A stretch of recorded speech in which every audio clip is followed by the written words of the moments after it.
You should do like a whole holiday show. Yeah, I should. Put together Dan Goodsell's Santa Claus coming to town.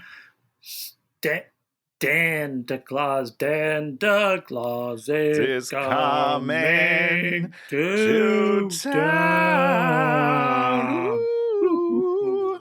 Merry Christmas, boys and girls. Hey, watch him with Dan and Tony. Hey, watch him with Dan and Tony. It's like watching, yeah. Welcome to the post-Christmas holiday extravaganza show of Hate Watching with Santa Claus and Tony. The elf, Tony the elf. Tony the elf. Tony the millennial elf. Wait, are you a millennial? Did we decide have that? we not talked about this on the show? Supposedly. I know we talked about it like 2 weeks ago, and I just didn't remember. Supposedly I'm a millennial. I've been told I'm what's a geriatric millennial, which is offensive on both counts. I refuse to be associated with millennials because we're not. And I swear we weren't. I feel like growing up, we weren't millennials. I mean, obviously, but at some point it tipped and they widened the millennial gap. I'm almost positive because I grew up saying, millennials, and that if it was me, that would just be hypocritical the whole time. So that obviously wasn't right. So they shifted you in. He was downshifted to millennial. Downshift. We got worse over time. So they're like, just lump them together. So on this show, we watch movies, and this week, Tony got to pick a movie, and he picked the Christmas classic favorite. Banger. An absolute banger. This was, of course, the 1964 Santa Claus Conquers the Martians. Which, misleading title. He doesn't conquer the Martians. Doesn't really conquer the Martians. You're kind of like, oh, okay. Hour and 20 minutes. Great. It's mostly Perfect. The Martians wander around and do stuff, and it's mostly like let's look at the Martians. Yeah, which is unfortunate because they're not great. They're not great. You know what? Here's my thing is I know that I need to look at it through the lens of 1964, but as we I think discussed last week, I don't know if I've ever seen a movie from 1964 before. I don't know what to compare it to, but these guys didn't look great. Oh, you mean just visually? Visually, yeah. With like the makeup that was only sort of on, and it was so uneven. The green was so uneven. How do you, even if the movie's in black and white, which it wasn't, how do you leave the makeup chair with splotches all over and be like, yeah, this looks good. This looks good. Because back then they didn't just have makeup. You couldn't just walk into the magic store that had 1,000 colors that applied to your skin perfectly. I mean, you couldn't. It just didn't exist. It was like doing a green like that is just getting green grease pencil and rubbing it over your face. So what you're saying is Bill Nye makeup didn't exist in 1964. No, Bill Nye makeup did not exist. Got it. And I mean, and that's why the big makeup guys, the guys that did the big makeups were well sought after. I mean, I don't know if they necessarily got rich or anything, but they were names. Whoever did this movie did not get rich. I'll tell you that. Yeah. No, and the thing you got to always remember is the cosmetics business has changed so much in the past, 50, well, yes, a lot of years, almost 60 years. Oh my God, it is 60 years. Holy buckets. Yeah. Wow. Yeah, it's almost 60 years. And so, cosmetics has moved a lot further forward, and we have access to things that they couldn't even imagine back then. Just the materials alone are just completely different. So shut up, Tony. Yeah, shut up, Tony, you idiot. Can I be honest with you, Dan? Just real quick. My face is itchy just looking at your face. I feel like I have hairs all over the place, and it's just because I'm looking at your face. I'm like, yeah, he's being tickled all over the place. I can't handle it. It only bothers me right here. It's only right on your lips? On your sultry, luscious lips? Get closer to the camera. Santa Claus ASMR. 25 minutes of Santa Claus kissing. I saw mommy kissing Santa Claus. So do we want to start with the song? Yeah, the song was great. Do you know the song? No, Did you memorize it? Do you memorize it? Of course I did. All right, sing it. Sing it, Santa. SANTACLAUS. Hooray for Santa Claus. Dun, dun, dun, dun, dun, dun, dun, dun. Hooray for Santa Claus. Dun, dun, dun, dun. Yay, yay for Santa Claus. He's fat and round, but jumping chimney. He can climb down any chimney. Hooray for Santa Claus. Dun, dun, dun, dun. Yay, yay for Santa Claus. On Christmas Day, you'll wake up and you'll say, hooray for Santa Claus. I knew the ending. I got it. I printed out the lyrics, but I've been working on that ever since I watched the show. Well, here, I loved I'm just gonna, if I could stand up right now, you'd be getting a standing ovation. So we start with that over the credits. Mm-hmm. Freaking great. So wait, what a way to start the movie. I was ready. It puts you in the mood. You're like, let's do this. Let's go Santa Claus. And then it's downhill. So we start up at the North Pole. We've sent a news reporter up to the North Pole to go talk to Santa Claus. Before that even starts, I just want to talk about how happy I am that we thank God for the Matrix. Let's just say that, because these opening credit titles are 8 minutes long. Oh, okay. I don't remember. Well, because whatever. I'm a millennial. I don't remember a time when we would put all of the credits up top. It felt like the end of the movie, but it was the beginning of the movie. And by the time it was over, I was pretty much ready to check out. Yeah, I mean, the thing you got to remember about a movie like this is they gotta be 80 minutes. You got to get that 80 minutes, but you want to spend as little money producing that 80 minutes as you can. Yeah, that's good. It's a very fine balance. It's like, what do we get out of the credits? We get 24 minutes out of the credits. Yeah, pretty good, guys. And we just hire this one guy to do all that work, and then we hire one guy to make the music, and we're good. We give him $40. We're set for 12 minutes of our movie. They better have given the guy with the music a bonus. Yeah. All right, I'm sorry. Yeah. So reporter, big fur coat on the North Pole, and he gets to do like his 3 or 4 jokes.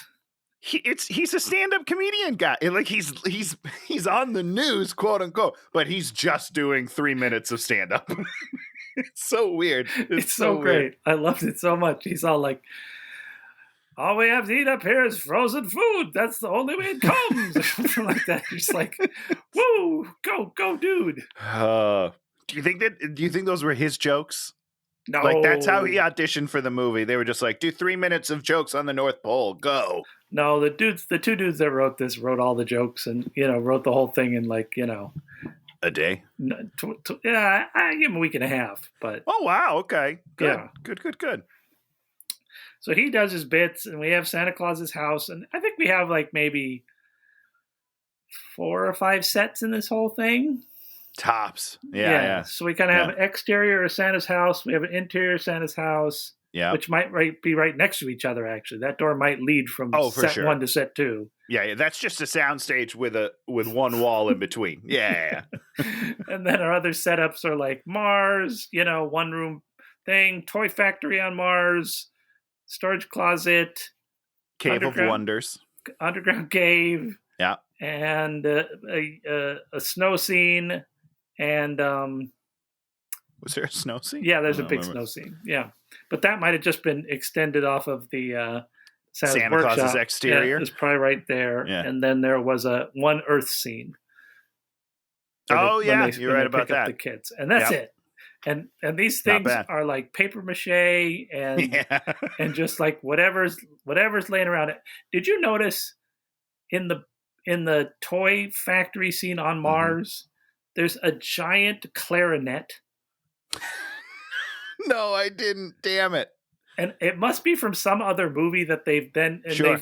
I mean, it's probably 4 feet in diameter, clarinet. I mean, it's huge and it's up on the wall. And you're like, look at that weird design. And then you look at it and you're like, that's like a clarinet or some giant musical instrument, but like perfectly made. Maybe there was a Giant movie which he was playing the clarinet. Could have been from Land of the Giants, but that's not for a few years. Could have been from Babes in Toyland. Maybe it's from there. There you go. Okay. So they stole that from some movie, I think. So yeah, why not? Funny. If it's laying around, just grab it. So we go into the workshop, Santa's workshop, basically 3 or 4 elves. 3 or 4 elves? I think it was 4. Because there's 2 at the first table. One of which is hammering air, and it's my favorite. He's like 4 feet away from it, and I get it because sound was different back in the day. You can't just like fix that in post. But he's so far away from the toy that he's making, it was ridiculous. I think it was 4 because there's 2 at the first table. Maybe there was only 1. I don't know. A couple. There's not a lot of elf help. No more than 4. And then Santa's there, and he goes over to Santa, and Santa's like painting a birdhouse or whatever. No paint on the paintbrush. Nope, just and he's pretending he's doing something, but he's not doing nothing. Oh, I love it. Smoking the pipe while he works. He hits that pipe hard. I don't know what kind of message we're sending to kids in the 60s, but he is hitting the pipe hard. He's hitting the pipe. Painting no paint, and then he says no paint. He says hello to all the boys and girls, and then the dude asks him about the rocket sled, and he's like, "Oh, we're still going the old way, but maybe rocket sled." What? It's what is the impetus for this? Is it the rocket race? Is there a race happening? When was the whole arms race? What is that called? Oh, well, this is Sputnik, I think, was 59, 61, okay. And we're going to go to the moon in 4 years. So yeah, this is. So maybe they're just like, America's doing great. We're doing great. Yeah, I don't know. As you can see from the toys in the toy shop later, there's lots of space toys and all that. And we're going to talk about one in particular later. But so here's Dan. I understand that this was the 60s. I sort of understand. I say I understand, sort of but you don't I feel like understand. I don't entirely grasp the idea. But here's my thing. This is supposedly a news interview, right? Yes, it is. So there's one camera. I'm just throwing that out. There's one camera on this news expedition. Because that's what you do. You don't send 2 cameras and send back a switched feed. That's way too much work for the 60s. Are you worrying about the news camera coverage? Because they cut between shots? Yes, Dan, yes, I am. You are presenting this as a news feed, but there are 2 angles. Not a thing. Not a thing. That's terrible. Wow. Well, Tony, I think that is about as... petty problem with this. If that's your issue with it, is that no news crew sends. I mean, maybe back then they did send 2 because they had so much. But here's what I'm going to tell you, Dan. If you send 2, then you're not doing a live feed. In the 60s, I'm not sure that you had the ability to send 2 separate feeds and switch them. I don't know. I can't confirm. But we're still dealing with that now. I mean, live view is great. Don't get me wrong, guys. Check it out. Live view 800, right? But I don't think that technology existed yet.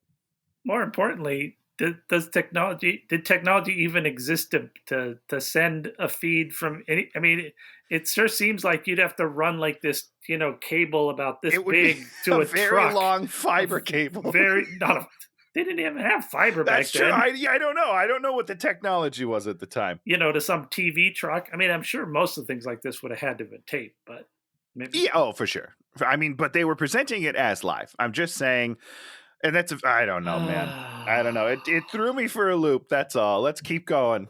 And he's like listing off the reindeer, and then he's like, and Nixon. He's like, forget about that one. He makes a Richard Nixon joke. I'm just like, Santa's making a Richard Nixon joke. I'm like, what is happening? It's so strange. It's so weird. And then, but even in that, when he's like, Nixon, where did I get that one from? Let's forget that. The kids know the names. Like, what? You don't know the names? This Santa is deranged. This is clue number 1 that this Santa is off of his rocker. He's bonkers, and it's good. Is it good? Mrs. Claus comes in, and she's, he's like, you're on TV. And she's like, oh, I'm on TV. Oh. And she loses her mind. She starts small and like, oh. And then she runs out of the room. What's happening? Why are all these people so crazy, Dan? What was going on in 1964 that these people are so crazy? Got to act big. They come from the theater, so they're acting for the back theater. row. Of course. And then there on the table, there's this Martian doll, and they pick it up and they talk about how it's a Martian doll. And then they're very weird. It's very cool. I'm like, who still owns that Martian doll? I know it got thrown in the trash, but I love that that's your thought is, this memorabilia would be great to own. It would be. Think about that. I'm not disagreeing with you. It would be great. My thing that I thought of was who's already met Martians in this movie that they made an exact replica of a real Martian. That's confusing. Because it's spot on. It has the same outfit, it's same color, everything. It is a real Martian. Well, who's seen the Martians? You know what happened is somebody made that doll, right? And then they're like, make the costumes like this. And then they're like, let's throw it in the movie. Probably true. I'm thinking of it the wrong way. The costume person brought it in. It's like, this is what I want the Martians to look like. Great, give us that doll. Go make them. We're going to use this as a prop.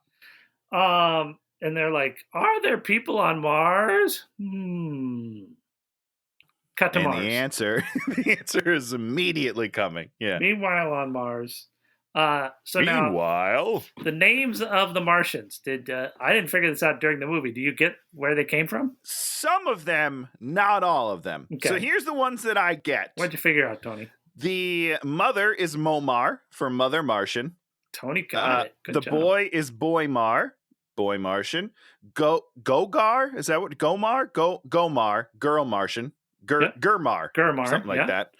And then, so the dad is Kimar. Is that King Martian? King Martian.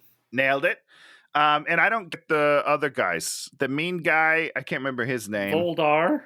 So what's that for? Didn't say.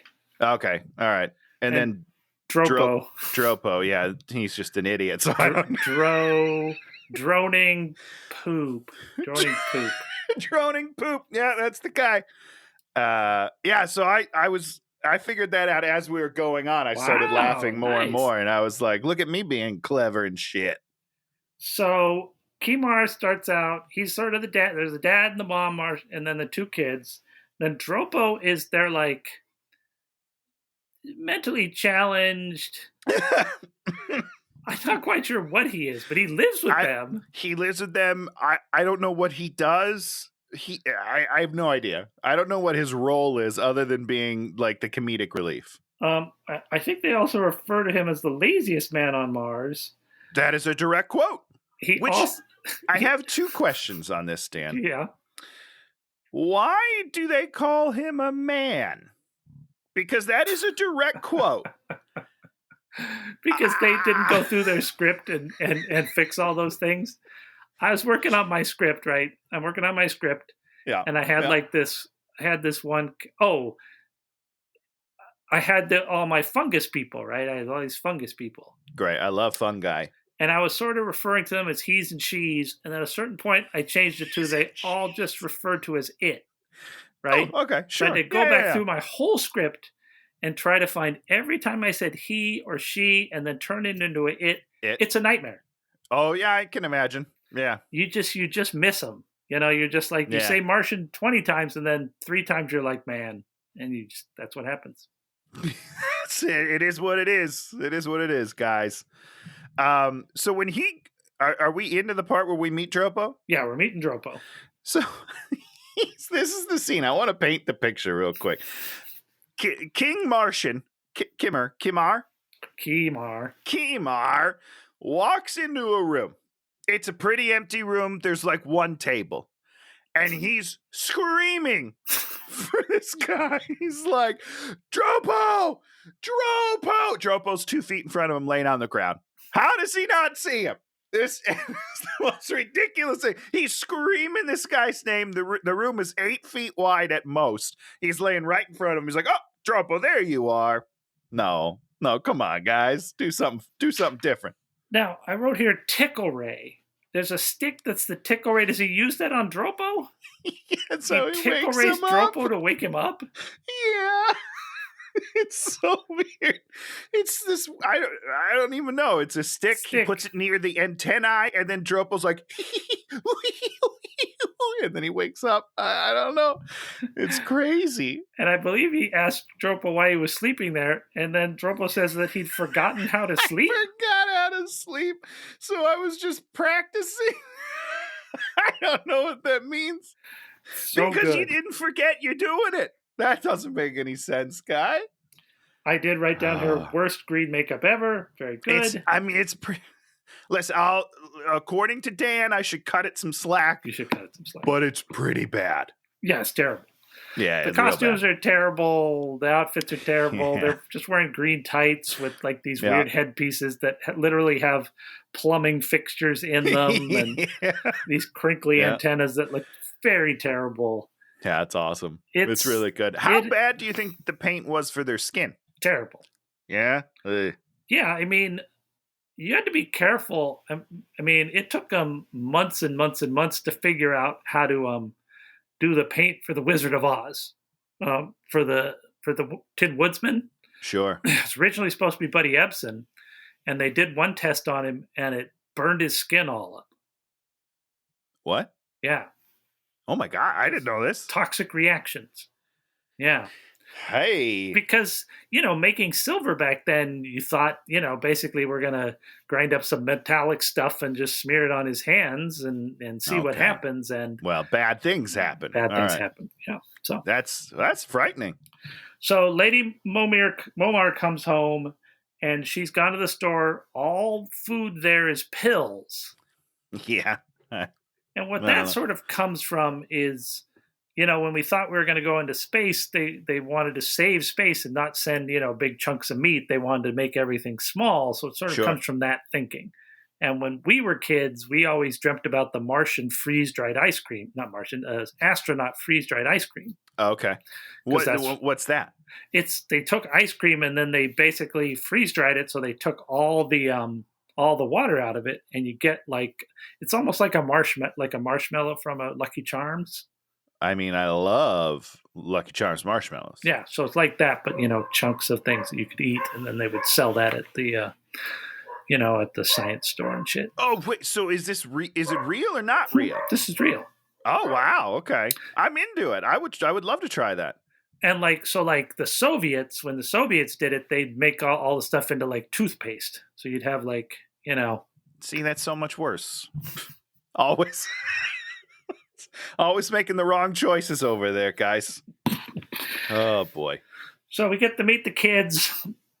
Oh, so we go in to meet the kids. How does Kimar get through the door, Dan?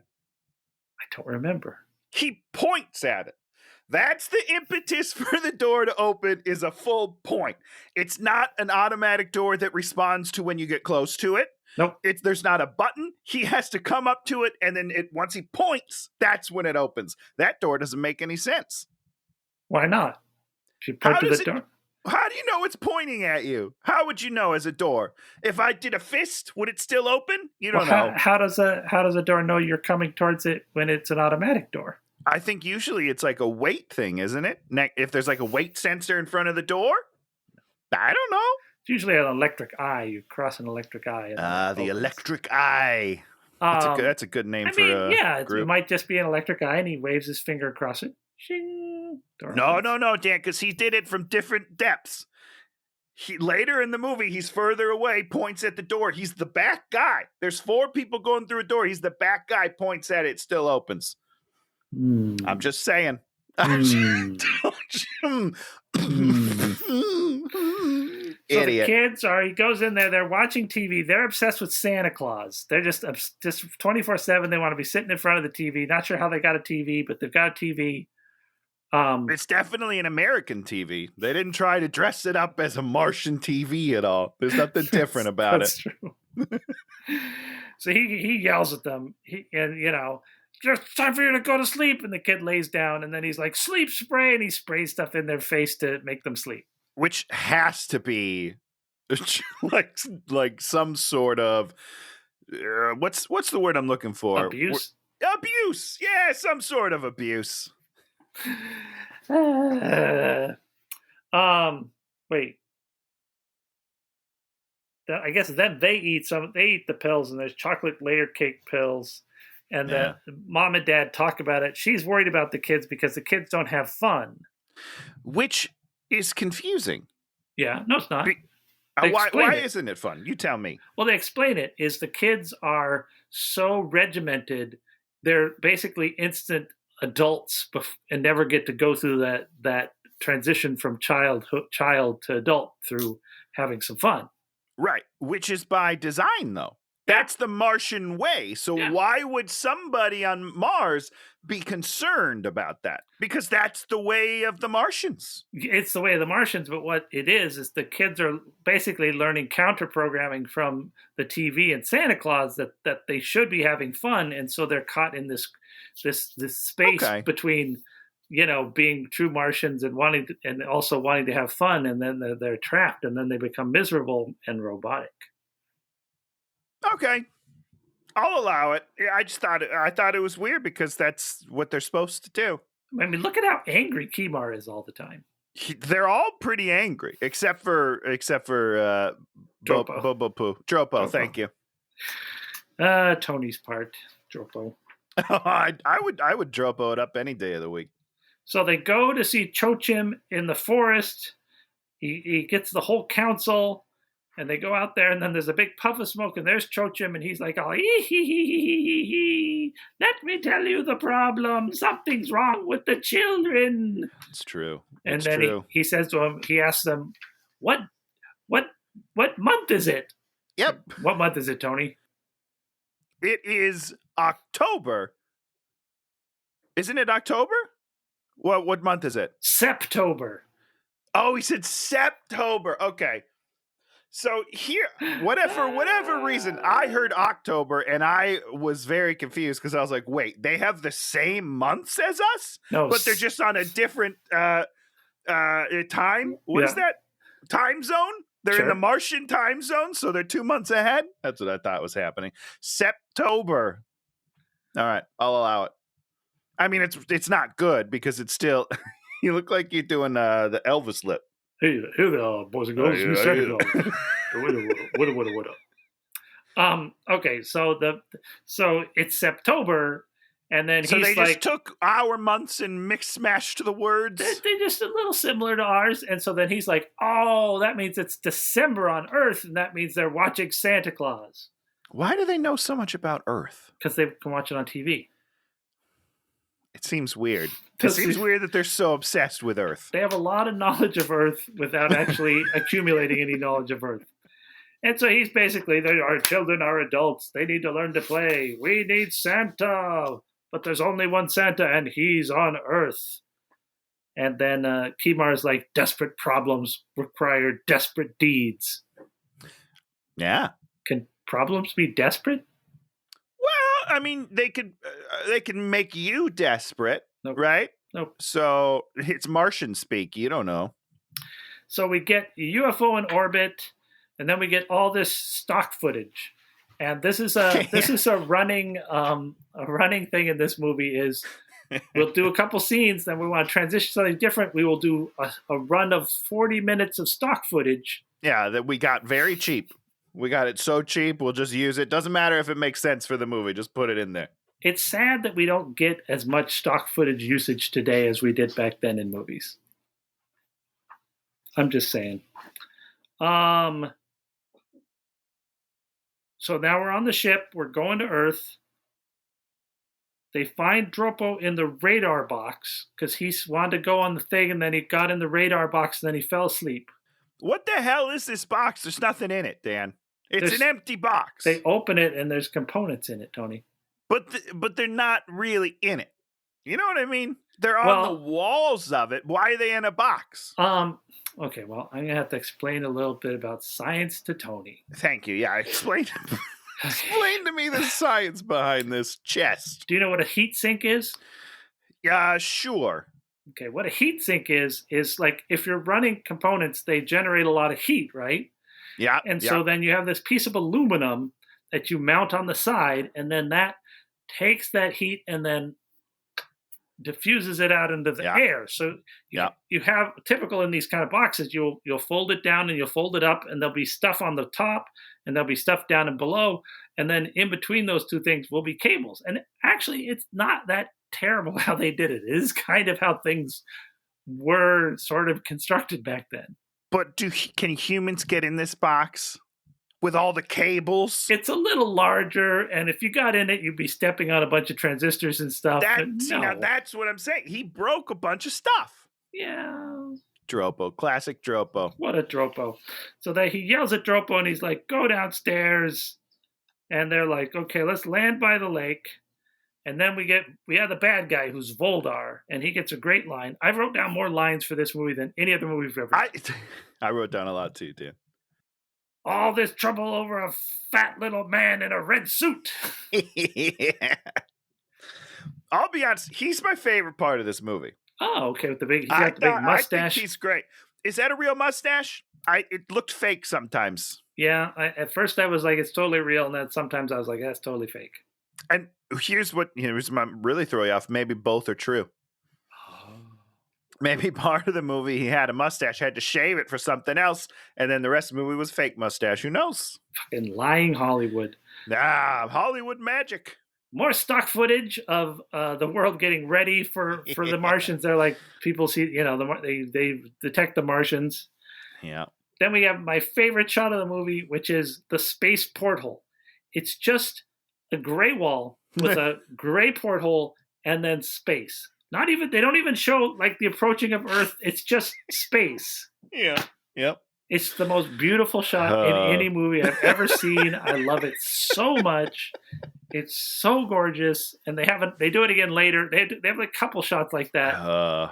And there's one where they're approaching Mars through the thing, and they pull up their little painting of Mars that they did, and it's just like, oh, it's so beautiful. Oh, it kills me. The 60s. So we get there. They've landed. Here's these two kids. Wait, hold on. Yeah. Hold on. Don't land yet, because my favorite part of the movie is when everyone's getting ready. Yeah. And the president, I think it was the president, or the radio says the president, makes an announcement. Yeah. That there is a UFO in the sky, and we think it's probably aliens that's coming on the way. So we got to get ready with all of our armed forces. They would never say that to us, Dan. They would never tell you that they think it's aliens. That just wouldn't happen. The government would make something up. It's a training exercise, but we're going to send 50 rockets at it just to be sure. That's what they would say to me. So they're not going to tell me it's aliens. That's when it took you out of the movie, so you no longer thought it was real? It broke my faith. I was like, well, this is fake. I can't believe this. Anything that happens the rest of the time. This could never happen. This is never going to work. I'm Dan Goodsell. Look at my mouth. So there's these two kids talking, listening to the transistor radio. So the transistor radio gives them all the information they need to make their decisions. That's what radio's good for, right? Thank you. Thank you. Billy and Betty, and they're like, I wonder if there'll ever be Martians. I don't know. And then Betty looks up. She's like, oh, Martians! They knew it immediately, and I just have so many questions on why everybody knows exactly what Martians look like if they don't know they exist. It's a good question.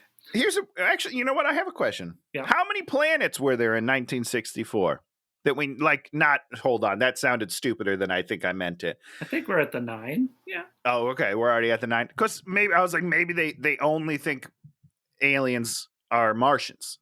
Was there a time where we thought life could only come from Mars, maybe? So what you're saying is, yes, at this point, the typical thing that you would believe in if there was life in the solar system is that would be on Mars. Yes. Okay. I did not know that for sure, but yeah, Martian was the standard go-to of alien life.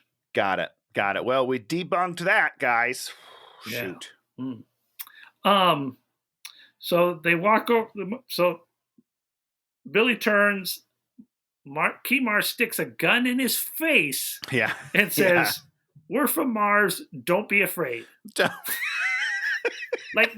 menacingly, just like, "Don't be afraid. We're from Mars. Don't be afraid. I'm just here to kill you. Don't worry about it." Yeah. And so the kids, the kids are like, they're like, So that was one of the things they made a mistake of. They looked down at Earth through their viewer, and they saw mini Santa Clauses. So they're a little confused. That was a good joke. I will say that was a great joke. There was the shopping mall Santas, the Red Cross type Santas, and they're just like, I found one. There's so many. That was a pretty good joke. Yeah. I liked it. It was good. Kudos. And then the stupid However, Dan, you're just reminding me that the way that they looked through it was through a light. Did you notice that? What was in front of them was just a big bulb, like a dome light on the table. And then they're like, the dials are behind it. And they were like, zoom in. And then they look into the light. There was nothing in the light. Later to turn off the radioactive curtain, Dropo unscrews one light bulb and unscrews another light and then switches the two royal light bulbs. Literally just switching two light bulbs. So good. It was amazing. So the kids, these little brats, spill the entire beans about Santa Claus. They don't even have to be coerced. Immediately. They're like, no, kids are dumb, man. Santa Claus, North Pole, that's where you're gonna get him. And then they like grab the kids. Like, okay. Yeah. We got him. Then we immediately cut, and Dropo has smuggled the kids out of where they're being kept and is showing them the bridge and how it all works. Was there any transition there? Did I miss something? I want to say no. I don't think you missed anything. I'm looking at my notes as well, and I don't feel like you missed anything. So the kids hide in the radar box. Yeah, because apparently it's free for all in there. Continue. And then everybody comes back in, and they're approaching land. They're landing. And then they're like, activate Torg, the Martians are. So they're going to activate Torg. So Torg's in play. Torg's in play, baby. The kids, so the kids, like, after everybody leaves and they're getting ready to get out of the ship, the kids get out of the radar box and then fuck up the radar box. And then they get out faster than the Martians somehow. Yeah, no, they're quick. Because they're quick. They're wily. They're wily little kids. And then we have this nice long scene where we're at the North Pole. We got the big ship, and then there's a ladder coming down. And then we spend about 15 minutes watching these four Martians climb down the ladder. 15 minutes? I mean, there are no cuts. There are less cuts in this scene, Dan, than there are in a news report. Okay? That doesn't make any sense. You messed up, guys. You messed up. And then Kimar and Voldar feud some more, and then they figure out that the kids are loose. And then Kimar's standing there, and he goes, Torg, come out of the spaceship. And then again he goes, Torg, come out of the spaceship. He yells the exact same line at Torg. Don't see Torg. We don't know what's going on with Torg. No, I don't think there is a Torg. Has Voldar, has he threatened the kids yet? Did we miss that? I don't think so. Okay. Okay, I'll hold off. The kids are trying to get to Santa's workshop. They have no idea where it is. They're tired. Betty's a piece of garbage and doing a typical I'm a woman and can't do anything, like any old movie where women it's the 60s. So terrible. And then they have to hide because they see Voldar creeping around. And then Voldar sees a polar bear, which is just a dude in a suit. No, he did not see a polar bear, Dan. It's so beautiful. This is a man in a terrible polar bear costume, crawling on all fours. Here's the thing: there's no way to make that look natural because our legs and our arms are not the same length. So his butt is like 4 feet taller than his head, and he's trying to move as fast as he can. He can't do it very well. It's a beautiful moment. It's really wonderful. It's a total winner. So then Voldar flees. The kids have to hide in the cave, and they're the solution to trying to fool the polar bear who watched them go into the cave is be very quiet. Well, that's the only way polar bears see is through hearing. They see through the eyes on the side of their heads. And so then we get the great polar bear swiping in there with his mighty paw trying to get them. His mighty paw? It's not. It's really not. And then 30 seconds later, Billy's like, it's gone. Let's go. We're safe. We're fine. And then we get outside, and polar bear. No more menace from the polar bear. Just 2 general menace scenes. Yeah, I mean, he went about his way. He's got stuff to do today, Dan. And then Betty starts whining some more because that's what all women can do in these terrible movies. Classic Betty. And she says, "I wish it wasn't snowing. You came to the North Pole. It's gonna be snowing." That's kind of its whole thing. Yeah, it's always winter. Now, so Billy's looking off and he's like, "I can see it. I can see Santa's workshop." And we're like, "Wait, what?" And then we realize he's looking at Torg's head, and Torg is a robot. Yeah. Do you know why he's called Torg, Tony? Oh, no. I don't know this one. The robot in The Day the Earth Stood Still is called Gort, G-O-R-T. So I think they just mixed up the letters. God, the 60s were a fun time, man. I really feel like I missed out. But it was pretty cool when he mistakes Torg's head for Santa's workshop. Yeah, it's good. Idiot. Kids so are dumb. Torg comes over there, and the kids are paralyzed with fear and can't outrun the world's slowest robot. But they weren't scared when they saw a giant bear.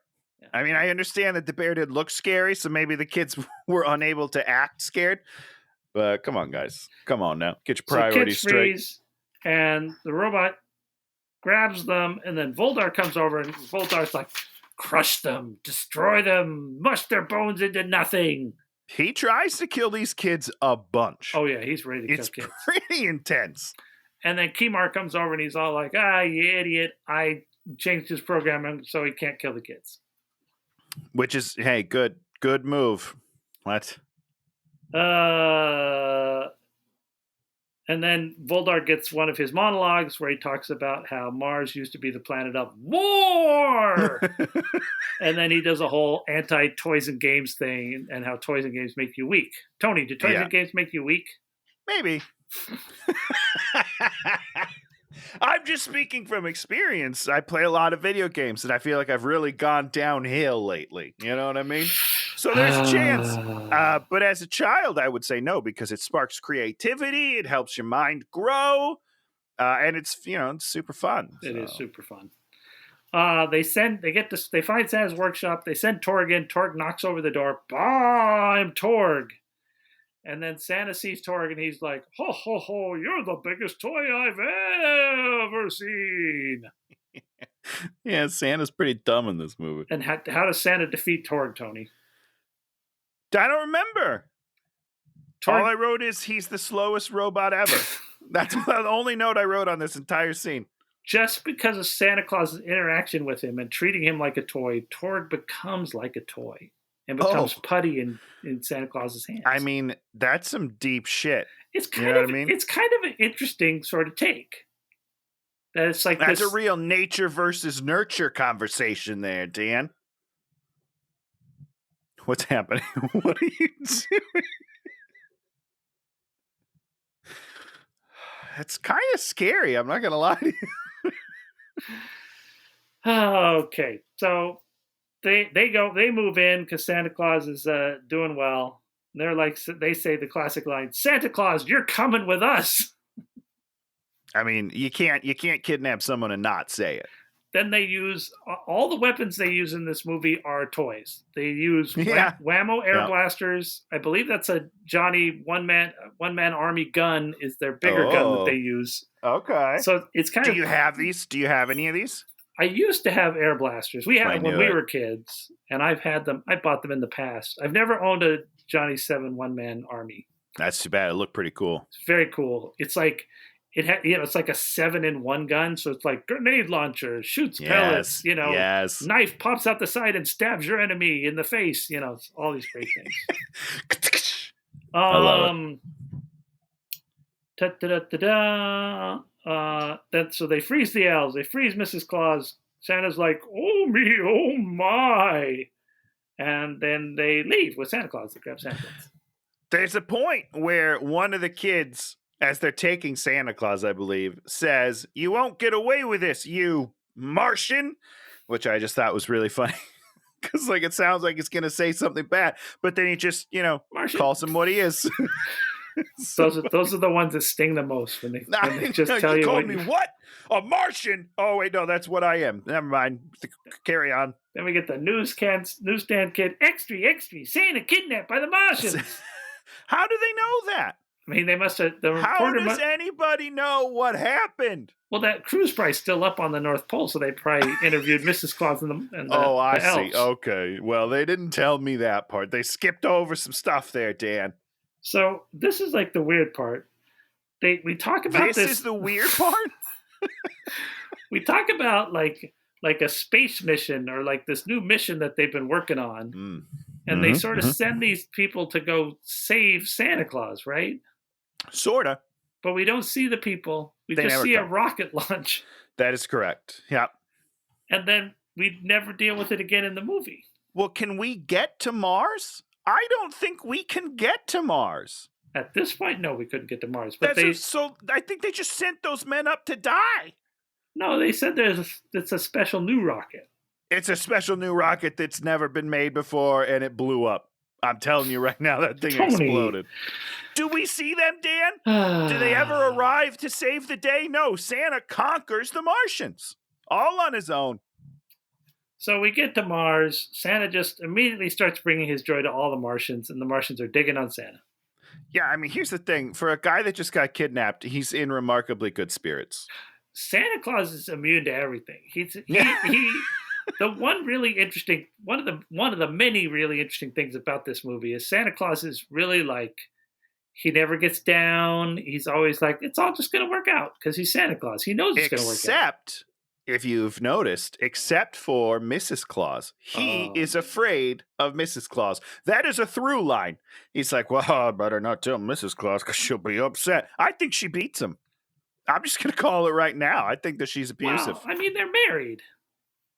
Okay, expound on that, Dan. Let's hear your thoughts on marriage. Aren't you afraid of your wife? I'm deathly afraid of her. Yeah, for sure. There you go. And then we do this whole, you're all becoming Martian mallows. We do like a marshmallows, but Martian mallows. Yep, I wrote that line down too. I still don't know what it means. So the kids are super bummed. They're feeling bad because they spilled the beans on Santa, and Santa forgives them, but they're still very down. So Dropo brings them some food pills. And then we get this great line, I think from Santa Claus. I suppose if Martians had a headache, he doesn't take pills, he'd take chocolate ice cream. Which is incorrect. It didn't land exactly, but it made sense.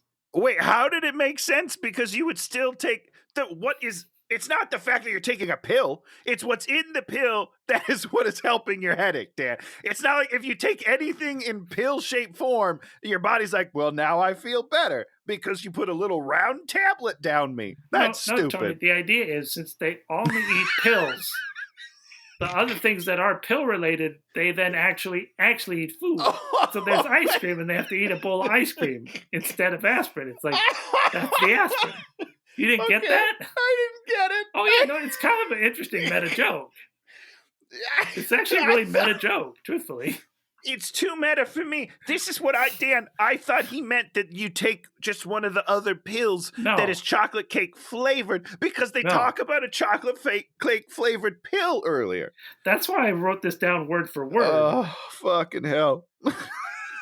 I feel like such an idiot right now. Because it is really it's a good joke. It's pretty good now that subtle. I get it. It's subtle and it doesn't make as much sense because you don't take, it should have been, the joke should have been, I suppose if a Martian has a headache, he doesn't take pills. He eats a bowl of chocolate ice cream. Something to differentiate the shape because... He says takes chocolate ice cream, and you don't take chocolate ice cream. Exactly, but you would if it's in pill form. See? So you know what? Not my fault. This is the 1960s fault, baby. They needed me on this movie to do a little cleanup of the jokes. Yeah, you gotta punch those up, baby. Always punching up. So the Martians figure out that they've been tailed. They find out that the radar shield is busted. They take evasive action. And then Voldar comes down there to where the kids are being kept, and he's all like, do you want a tour of the ship? And we're all like, we know where this is going. Don't go with him. He's gonna diddle you. That's what I kind of thought, but he didn't. You didn't think that, Tony. God, I'm sorry. That's disgusting, sorry. Tony. You're right. That's dark. That's dark. He gives them a tour and then basically takes them down to the airlock, locks them in, and then Voldar runs to the bridge where he has to activate it, and he's counting it down. Ah, ha, ha, ha. And this is the scene that solidified him as my favorite thing in this movie. Okay, why? One, because no one is in the room. Why is he counting down? He's counting down out loud for no reason whatsoever, except for he's slightly crazy. But then, once he pushes the airlock, once it disperses and he thinks they're dead, King Martian, Kimar, comes in and he's like, hey, who's in the airlock? And his line is, no one now. He does a fucking crazy laugh. And I was like, you just murdered 2 children and you are having a great time. I love him. Get it out of here. You are not allowed to wear this anymore. This tongue is too much, Dan. There's a Boba Fett tongue. Okay. So Kimar and him fight. Who's in the airlock? No one now. They fight. Tony, do you want to talk about the fight scenes of the wrestling? Oh, well, they're not good. However, I will say that I think whoever directed the Bourne series clearly watched this movie, because we've got some handheld shaky cam that I didn't know existed that long ago. It's like the earliest shaky cam in history. Yeah, I think it might be. I would love to do a study on that. Wow. But I mean, he's in the action and he's moving around, and I was like, this feels just like a Bourne movie. If, someone forgot to choreograph the Bourne movie. Have you ever watched the old Batman TV series? Yeah, pow. Wham! Oh, yeah. they do all these a lot of Dutch angles. They have a lot of movement. They do a lot of stuff. And really nice. Yeah, it's great. It's great stuff. Anyway, these are really bad. They're terribly, terribly choreographed. And sometimes I feel like even the guy turns his head the wrong way, but I can't be sure. And then, boom, the door opens. Here comes Santa Claus. Merry Christmas! Not sure why he leads with the Merry Christmas. That's his thing. That's his catchphrase. And talk about, Tony, how he got out. Or he went up the chimney, or the airlock. He went through an air duct, and they're like, how could you fit through an air duct? And, Santa Claus is I'm like, Santa Claus, bitches, is what he should have said, but Santa magic powers, and everyone laughs. Santa magic. Yeah, everybody laughs. It's not funny. They land. Kimar calls for the immediate trial of Voldar, a trial we will never see. Never see. I wrote switch out for Dropo. What does that mean? Well, is this when he dresses up as Santa Claus and they kidnap him instead? I don't think so. Well, then I've got no idea. And somebody says, shut up, Dropo. Oh, poor Dropo, man. Really gets shit on. Okay, the kids are waiting for Kimar and Dropo. And then something. Dad, with Earthlings and Santa, you have no chimney. Oh, meet the kids. Whatever.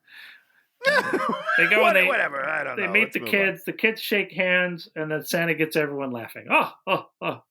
There's a nice moment where when they're meeting, and the Earthling hand sticks out his hand, and the Martian's like, "What are you giving me something?" I was like, "That's fun." But here's the problem with that, Dan, is that they watch so much TV. They know everything about Earth, but now they don't know that we shake hands? That's some inconsistencies, all right? So the Martians are like, we still have like so much more to go. Do we really? Whew, this is a long movie. How is it so long? It's not a long movie. It's a short movie. So they're going to set up a factory for Santa Claus, and he can never return to Earth. You now belong to Mars. Which is one of the best moments of the film. Let's set it up a second. Yeah. He's talking to Kimar, and he's like, well, you've got everything you need. Now you can send me home. And Kimar is like, you can never return to Earth. You belong to Mars now. And do you remember what Santa's response to that is? Does he laugh? He either laughs or has no response. He does his ho, ho, ho, but in like I'm in trouble way. He goes like this, ho, ho, ho. And it was brilliant. It was brilliant. I've never seen someone do a ho, ho, ho quizzically. I really loved it. Ho? Ho? So weird. Oh, I loved it. There's some real magic in this movie. I'm telling you right now. This might be a rewatch for me. So Volder has other plans. They set up the automated toy shop. The one Martian sings the praises of the Slinky, and then Voldar's, which I totally get. Voldar's going to discredit Santa Claus. Yes, that's his plan. That's his big plan. So Dropo's there eating his dessert food pills. He dresses up in the bonus Santa Claus suit. There was some explanation as to why they made a bonus Santa Claus suit. I don't remember what it was. There was, however, in case he like soils himself or something. It was in case of emergency or something. Soils. In case of shitting your pants, Santa, here's a second suit for you. But here's the problem, Dan. What's the problem? They made him a second suit, but they also made him a fake beard. Why would they make him a fake beard, Dan? Why would you have to do that? How is the backup plan for a new suit? Also, well, what if he shaves his beard? He's going to need a beard. We better give him a fake beard. Tired of his beard. I don't know. Doesn't make any fucking sense, man. So Voldar and his two stooges invade the factory, and then we do a Three Stooges bit. Yeah. I mean, it's full on Three Stooges. It's silly. But I liked it. Then they mistake Dropo for Santa Claus and they kidnap him. Yeah. And then they have this really cool cave and they're doing their whole thing. This cave kind of reminds me of something you'd see on Star Trek. Yes. They definitely, this is like a Star Trek type set, but even cheaper. Much well, cheaper. Yeah, of course. At the factory, there's no Dropo, and then they're like, he'll turn up. But then they turn on the toy machine, and the toys that come out are terrible. Hold on. We missed some stuff here, Dan. You must have missed the first factory scene, I think. We missed the first factory scene. That is correct. So I'm going to back up. So at the end of the first... So first of all... Yeah. We did miss the factory scene. Yeah. We missed the factory scene. Yeah. You want to talk about it? I can let you do it, and I'll just throw my commentary. You talk about the factory scene, Tony. Well, I mean, first of all, the factory, you said it's automatic. So all he does is push buttons, right? Which Santa doesn't like. Santa's not happy. He's like, oh, the best toy maker in the world just relegated to pushing buttons. That's not what he said. I think I made it more eloquent. Pretty much what he said. So then at the end of the factory day, we're back in the group setting with Kimar and the kids. And Santa makes a joke about how he's going to, his finger's tired, so he better put his finger to bed. It was a very strange joke to me, and I just wanted to make sure we talked about it a little bit because it's kind of creepy to me and a little weird. How do you think he got through the bedroom door then? Hey, because you got to point at it. Nailed it. That's a 1 point for Dan Goodsell right there. I'm ready with a moment's notice. So then, we're not done yet, Dan. This is also where Kimar calls Betty. What are the kids' names? Betty and Billy. Betty and Billy over, and they're being all sad. Yeah. And he's like, hey, what's going on? Why are you guys all sad? Why are they sad, Kimar? You kidnapped them and dragged them across the galaxy, you son of a bitch. What are you doing? Oh, why are you guys sad? What's going on? Talk to me. Are you kidding me? And then the wife, Momar's like, well, they're probably homesick. Of course they're homesick. You kidnapped children. How much crying would you have done as a kid if you were kidnapped by Martians? I would have cried the whole time. They would have sent me back because they're like, I can't handle this kid. He's broken. Send him home. Get a different one. So the factory's turning out freak toys, dolls. Yeah, we're back. Yep. Bear heads, baseball bats with tennis racket heads. It's pretty Which funny. Is all terrifying, but we don't remake the toys. Santa's like, well, we better try a different one. So he just keeps trying new toys. He doesn't go back and be like, let's try to fix the one that's not working. He just keeps making new toys. That's not how you troubleshoot something, Santa Claus. Technology. Okay, so Dropo's in the cave. They figure out that Voldar did the sabotage. Then we got a Voldar versus Kimar scene. And Voldar's like, we have Santa Claus. Let me let me give you the terms of your the terms of getting back Santa Claus. 1. Let's talk about that for a second, though, Dan. Yes. These guys kidnapped Dropo, right? Well, they kidnapped Santa. They think they have Santa Claus. Right. But Santa now has green skin because Dropo is green. You mean that nobody notices? Nobody notices that Santa's now a Martian? Tony, this is a progressive culture. They don't see skin cuts. Oh, okay. I'm sorry. That's right. I don't see color. Jesus Christ.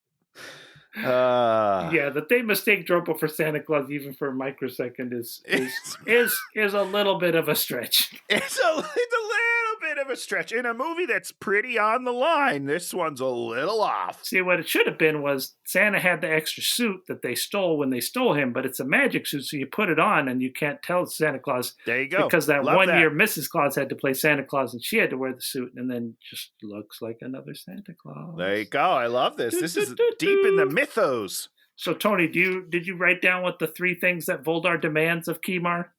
Oh, no. Number 1, destroy the toy-making machine. 2, send back these stupid children and Santa Claus 2. Number 3, no more joy or toys. More joy. Joy and toys. Yep, I remember that. That was, it's pretty dark. This guy doesn't like happiness. It's it's really sad if you think about it, because he grew up in the time of Martians not allowing toys and fun. So he's a byproduct of the Martian culture. Stupid Stovo, one of Voldar's henchmen, gives up that they have a cave, and so they got to go search the caves. So then they lock Voldar in the storeroom. Yeah. Dropo escapes.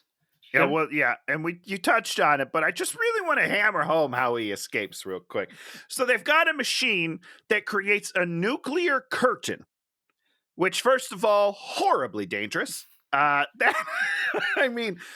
is not good. That's going to give off radiation all over the place. You walk by that thing, you are not having babies. So first of all, he's held in the cave and one guy's watching him. Inside the cave is where the nuclear curtain controls are. So he has free access to the machine that is holding him captive. That's your first mistake. But see, Santa Claus wouldn't understand the technology of the Martians. I guess you're right. Yeah. Shut up, Tony. Who would have thought to turn off the machine, all you got to do is remove one light bulb, remove another light bulb, and then swap those positions? Not me, you're right, because that doesn't make any fucking sense. I would have never known it. See, I would have been stuck there forever, and then the day before I died, they would have been like, why didn't you just switch the light bulbs, guy? That's how you get out. We made it easy for you. They knew that a human being wouldn't understand their completely irrational system of science. Oh, my God. Big storage closet fight. Oh, yeah, it was a big fight. It's a really big fight. Santa just fixes the machine, which seems kind of unusual. Well, he's got magic, baby. Then he sends Billy to the storeroom for paint, and while he's there, here's Voldar's final plan, and then reports back to Santa Claus, and then Santa has a plan. The Santa plan. And then he says, this is one of the lines, "You're going to relax permanently." Oh, that must be a Voldar line. That's a Voldar line, baby. And then we just get this lunatic fight where the kids, point toys at the bad guys and squirt him with hoses. There's bubbles flying around. I don't know what's happening, but it's chaos for about 3 minutes on screen. You just cut to a toy marching, march, march, march, march. Yeah, and that's on supposed the ground, like a tiny toy. Yep. That's supposed to mean the bad guys are losing just because we've cut to a random toy marching on the floor. And I will say, great sound editing. No. They're something will move and it'll be like, Dropo shows up, rescued by Kimar. Voldar cries, everyone laughs, and Dropo's going to be the new Martian Santa Claus. And honestly, I think he's going to be a better Santa Claus than Santa Claus. Other than not having Santa magic, he is far more joyful than this Santa is. Did you know Dropo was going to end up being Santa Claus at the beginning of the movie? I did not. I didn't see it coming. I did. You did? Yes. Boy. Even before he put on the suit, I was like, oh, Trump was going to end up being the Martian Santa Claus. That's the only way you're going to...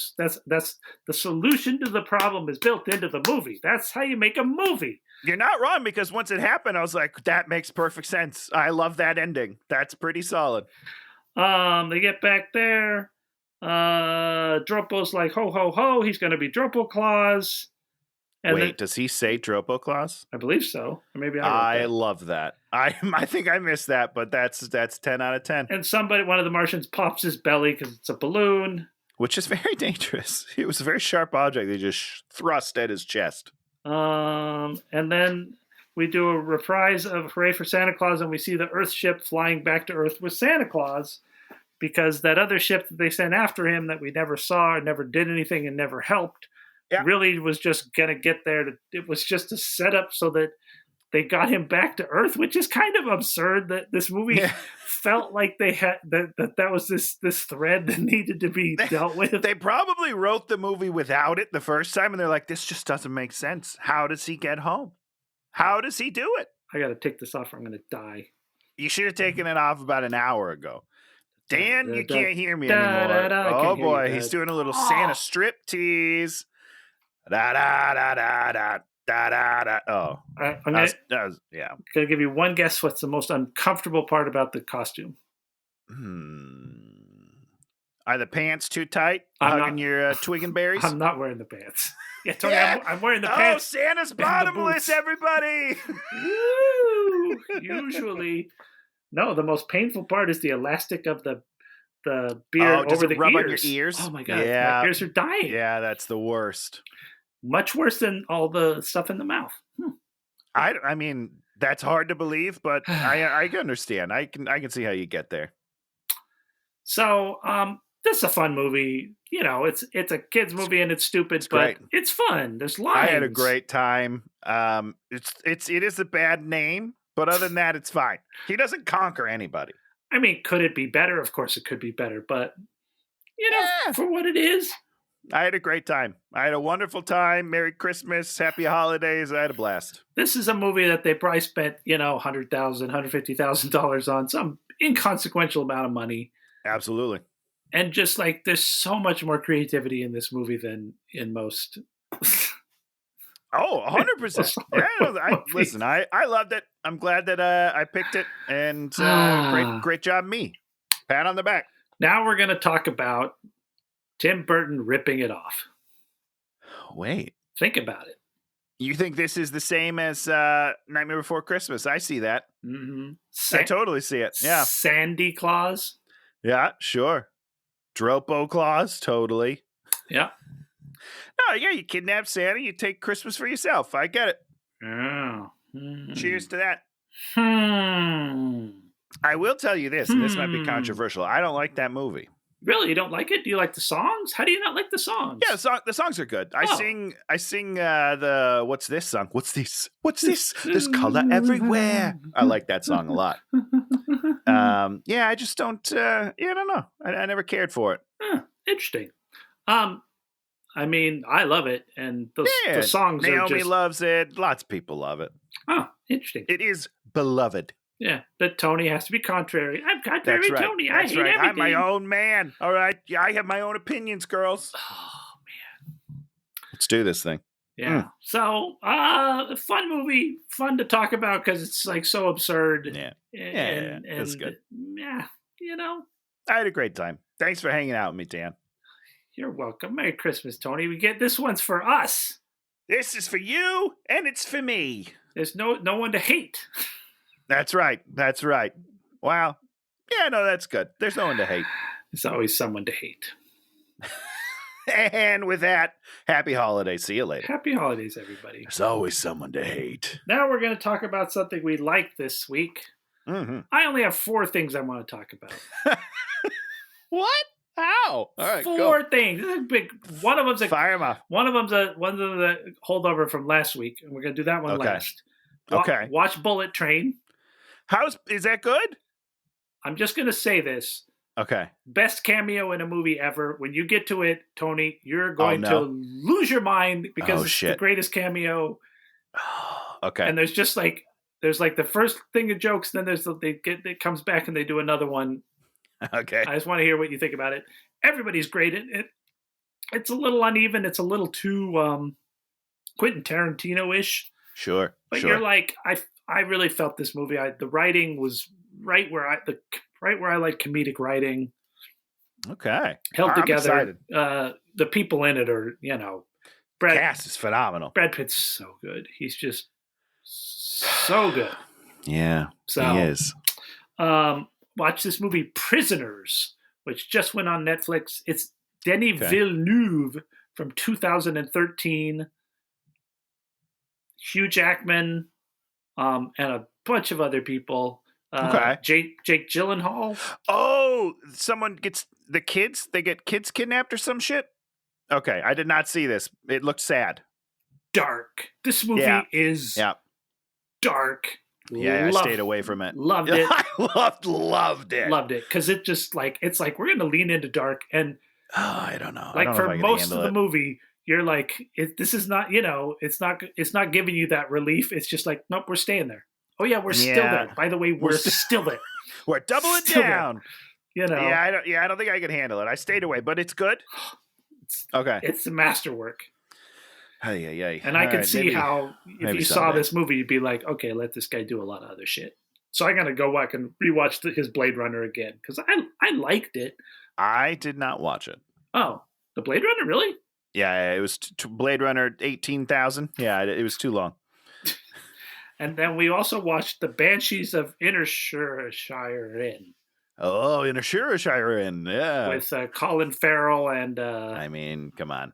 Another movie that you think's kind of a comedy, and then there's some very, very, very dark elements in it, too. Oh, interesting. Okay. Maybe I shouldn't watch that either. Who knows?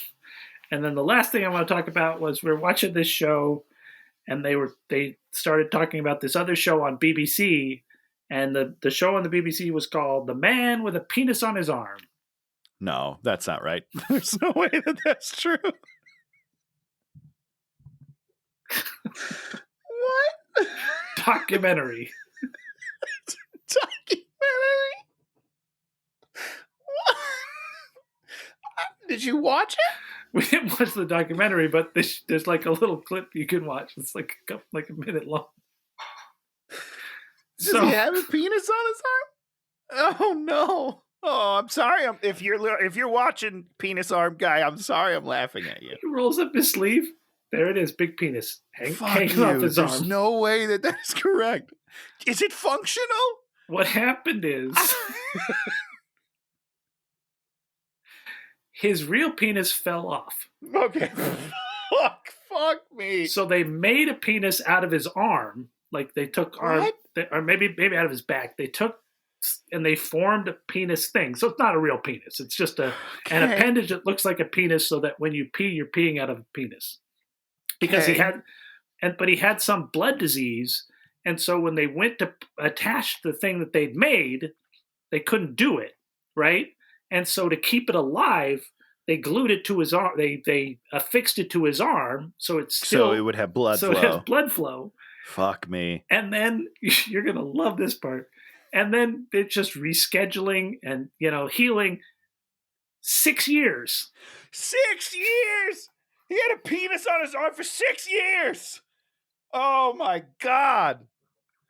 This is the craziest thing I've ever heard. They show him playing darts, and he with a penis puts the darts there's multiple darts under the penis, throws them, holds it.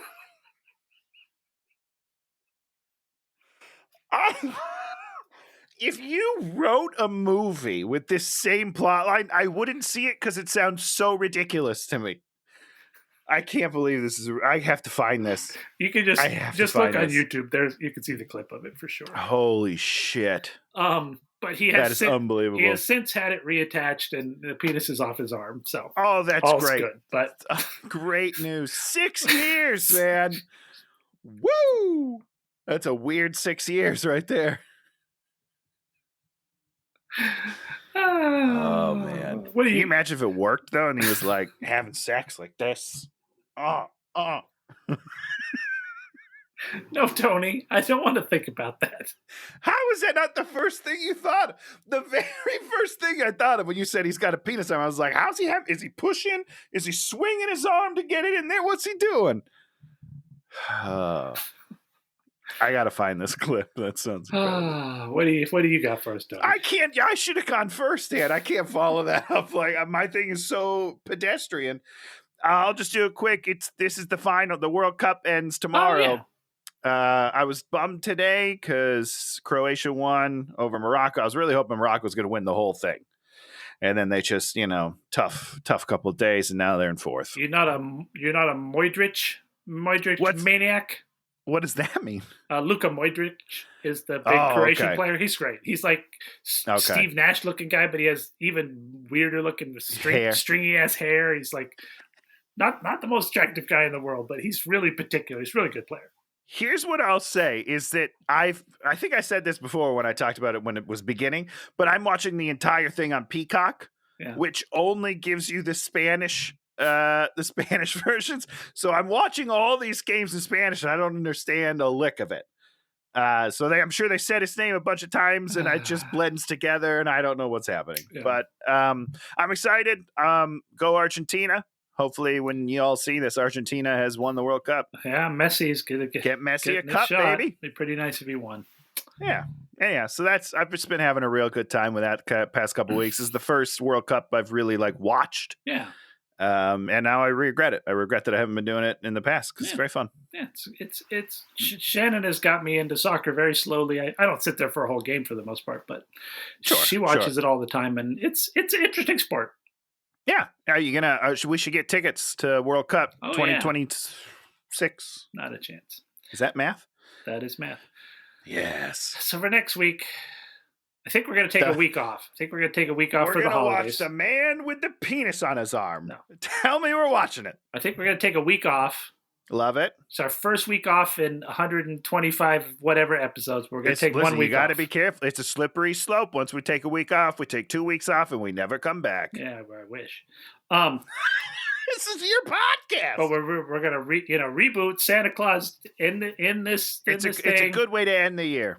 So if you're looking for an episode next week, go screw yourself. Go fuck yourself. Shove it up your ass, buddy. But when we restart with our new boot. With our rebrand. Oh, okay.